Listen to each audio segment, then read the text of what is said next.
Birth by A.J. Cronin. In this excerpt from the Citadel, Andrew Manson, newly out of medical school, has just begun his medical practice as an assistant to Dr. Edward Page in the small Welsh mining town of Blaenau. As he is returning from a disappointing evening with Christine, the girl he loves, he is met by Joe Morgan. Joe and his wife, who have been married nearly 20 years, are expecting their first child. Though it was nearly midnight when Andrew reached Bringgour, he found Joe Morgan waiting for him, walking up and down with short steps between the closed surgery and the entrance to the house. At the sight of him, the burly driller's face expressed relief.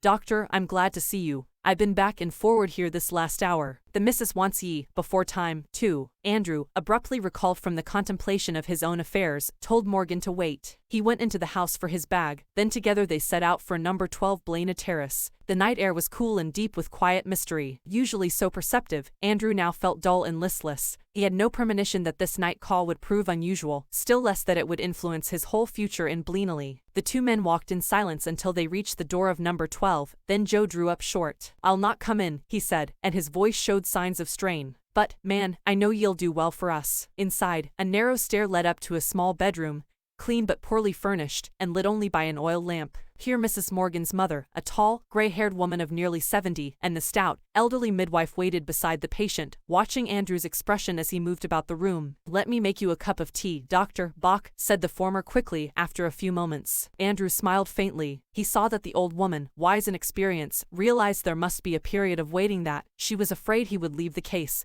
saying he would return later. "Don't fret, mother, I'll not run away." Down in the kitchen he drank the tea which she gave him. Overwrought as he was, he knew he could not snatch even an hour's sleep if he went home. He knew, too, that the case here would demand all his attention. A queer lethargy of spirit came upon him. He decided to remain until everything was over. An hour later he went upstairs again, noted the progress made, came down once more, sat by the kitchen fire. It was still, except for the rustle of a cinder in the grate and the slow tick-tock of the wall clock. No, there was another sound, the beat of Morgan's footsteps as he paced in the street outside. The old woman opposite him sat in her black dress, quite motionless, her eyes strangely alive and wise, probing, never leaving his face. His thoughts were heavy, muddled. The episode he had witnessed at Cardiff Station still obsessed him morbidly. He thought of Bramwell, foolishly devoted to a woman who deceived him sordidly, of Edward Page, bound to the shrewish Blodwen, of Denny, living unhappily, apart from his wife. His reason told him that all these marriages were dismal failures. It was a conclusion which, in his present state, made him wince. He wished to consider marriage as an idyllic state. Yes, he could not otherwise consider it with the image of Christine before him. Her eyes, shining towards him, admitted no other conclusion. It was the conflict between his level, doubting mind and his overflowing heart which left him resentful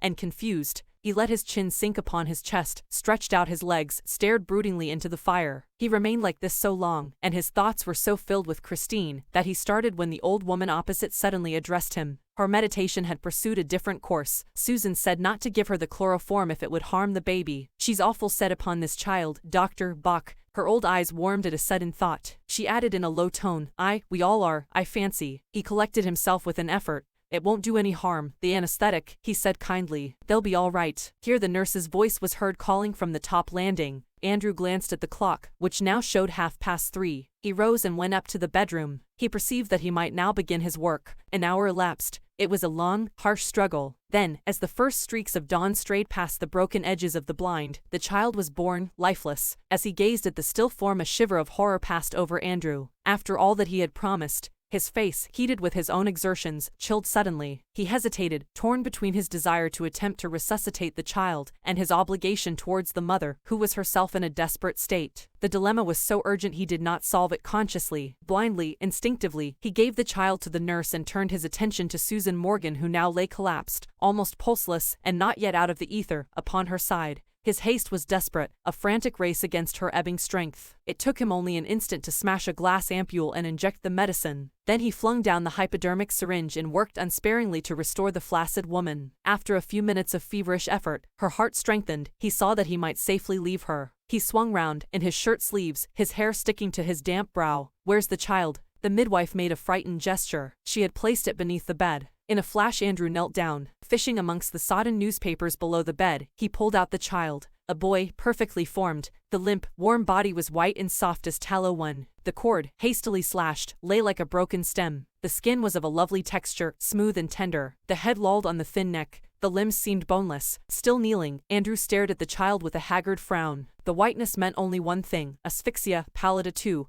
And his mind, unnaturally tense, raced back to a case he once had seen in the Samaritan, to the treatment that had been used. Instantly he was on his feet. "Get me hot water and cold water," he threw out to the nurse. "And basins too. Quick, quick." "But, doctor," she faltered, her eyes on the pallid body of the child. "Quick," he shouted. Snatching a blanket, he laid the child upon it and began the special method of respiration. The basins arrived, the ewer, the big iron kettle. Frantically he splashed cold water into one basin, into the other he mixed water as hot as his hand could bear. Then, like some crazy juggler, he hurried the child between the two, now plunging it into the icy, now into the steaming bath. 15 minutes passed. Sweat was now running into Andrew's eyes, blinding him. One of his sleeves hung down, dripping. His breath came pantingly, but no breath came from the lax body of the child. A desperate sense of defeat pressed on him, a raging hopelessness. He felt the midwife watching him in stark consternation, while there, pressed back against the wall where she had all the time remained, her hand pressed to her throat, uttering no sound, her eyes burning upon him, was the old woman. He remembered her longing for a grandchild, as great as had been her daughter's longing for this child.